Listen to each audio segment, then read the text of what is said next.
itu di hutan. Tapi dia tiba-tiba udah ada di halaman rumahnya. Dan saat itu yang menemukannya adalah ibunya yang kemudian memanggil semua warga dan memberitahu bahwa anaknya sudah ketemu. Di sisi lain lagi, Jaka sebenarnya juga nggak tahu apakah apa yang dialami itu benar-benar nyata atau tidak. Tapi yang pasti, dia mengambil pelajaran yang sangat amat berharga dari kejadian itu. Dia pun juga akhirnya mengakui kesalahannya, akhirnya dia pun juga meminta maaf kepada temannya dan mengembalikan mainan itu ke sang temannya.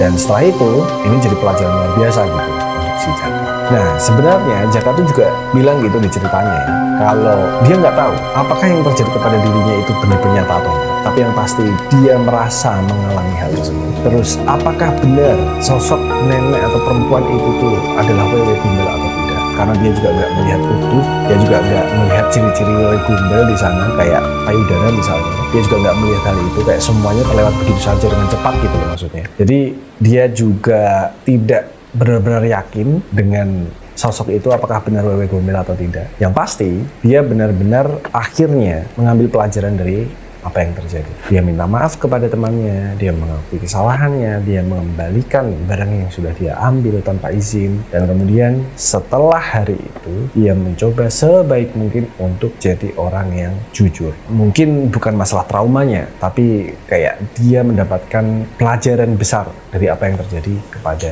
dirinya. Ya, itu tadi adalah cerita pengalaman dari Jaka yang pernah diculik oleh Wewe Gombel. Balik lagi ya, aku tidak mempermasalahkan apakah itu benar-benar pengalaman nyata atau bukan. Menurutku ini menarik dan itu perspektif yang berbeda. Karena bagaimanapun ya, memang ada kejadian-kejadian di mana anak itu hilang gitu kan. Entah kemudian ditemukan di atas pohon, atau di bawah kolong jembatan, atau dimanapun itu. Yang mungkin sebenarnya bisa dijelaskan secara logika, tapi mungkin juga ya memang itu adalah sebuah kejadian aneh yang berhubungan dengan makhluk gaib. Nggak ada yang tahu. Yang pasti, menurutku cerita ini menarik. Dan itulah tadi legenda dari Wewe Gombel.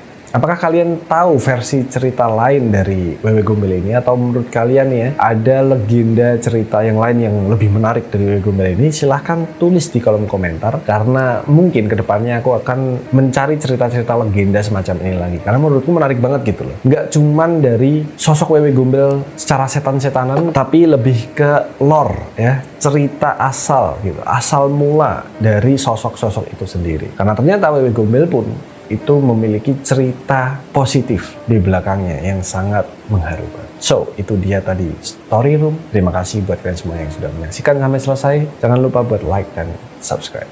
Yang terakhir, bye.